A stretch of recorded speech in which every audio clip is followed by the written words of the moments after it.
Okay, that game was fun. Coming from an outsider, just relaxing, putting the feet up, watching some Monday Night Football, Steelers versus Buccaneers, that game was very entertaining. Now, going into this game, my thoughts, the Steelers team has to come in hungry. They have to. They're 0-1-1. They haven't won a football game yet. They need to come in hungry. But their defense is not very solid. And on the other side, you have the Buccaneers, a red-hot Buccaneers team with the Fitzmagic that's playing outstanding and with legitimate threats with Mike Evans, Deshaun Jackson, O.J. Howard. And a good defense, too, may I add. But the first half was a totally different Buccaneers team than we saw in the second half. What we saw in the first was Fitzpatrick not locked in. He had 3 interceptions.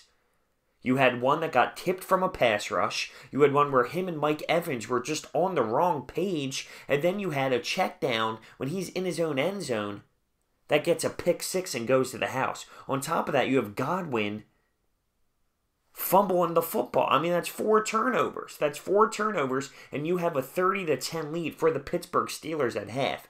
One of the touchdowns, Vance McDonald literally pushes Chris Conte and shoves him in the face, stiff arms him, pushes him back 10 yards. Conte should retire, brings it to the house. That was outstanding. Antonio Brown, very limited today, but I wouldn't say very limited. He wasn't targeted often, let's say. He was shut down by the Buccaneers as much as they possibly could, but he did get a touchdown in there as well. Godwin had an opportunity to get a touchdown. It was 3rd down. They were in the red zone.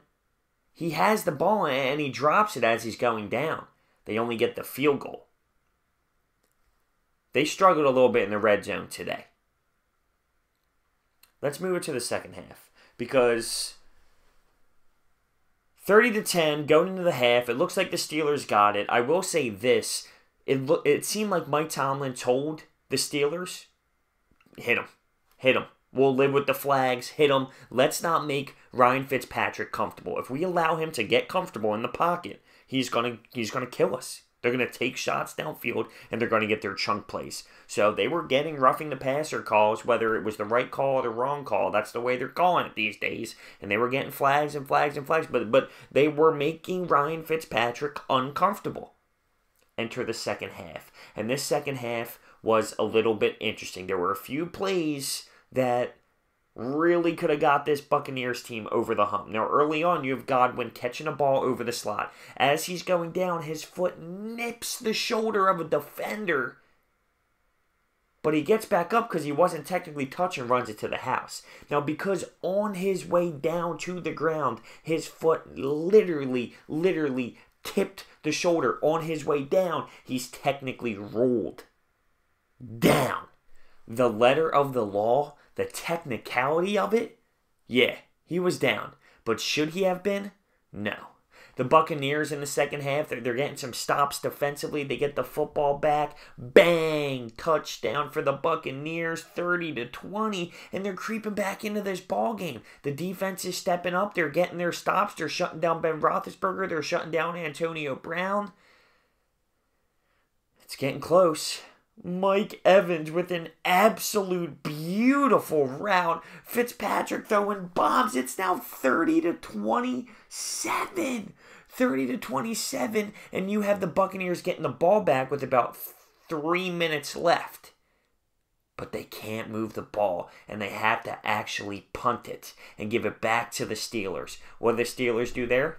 They make the most of their opportunities. Ben Roethlisberger in the pocket. He's rolling right. He throws it back left over the middle of the field to Juju, who gets a first down. James Conner coming up clutch with 3 big-time runs. 1 for 27 yards. Oh, I forgot to mention, one of the big plays that could have happened in the second half for the Buccaneers was a punt return from Deshaun Jackson that was a touchdown but got called back because of a flag. And trust me, as a Philadelphia Eagles fan, I've seen Deshaun Jackson do that many, many, many times. But the teammate gets a flag and it gets moved all the way back.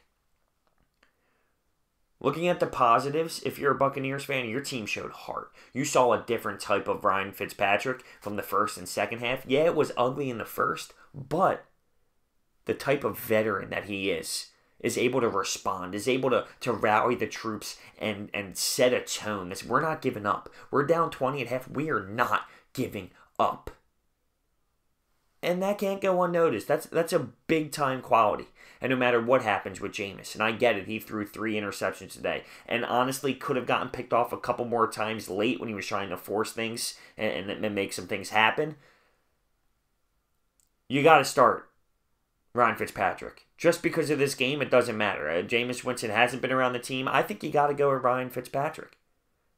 I know that Jameis Winston is your franchise quarterback. I get it.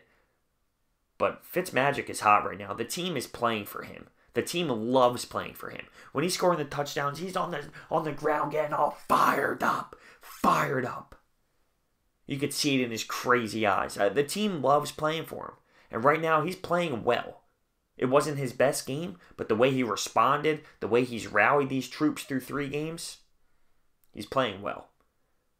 So, the Steelers get a big-time win. They're 1-1-1. They go into Tampa, get the W. They had a big-time lead.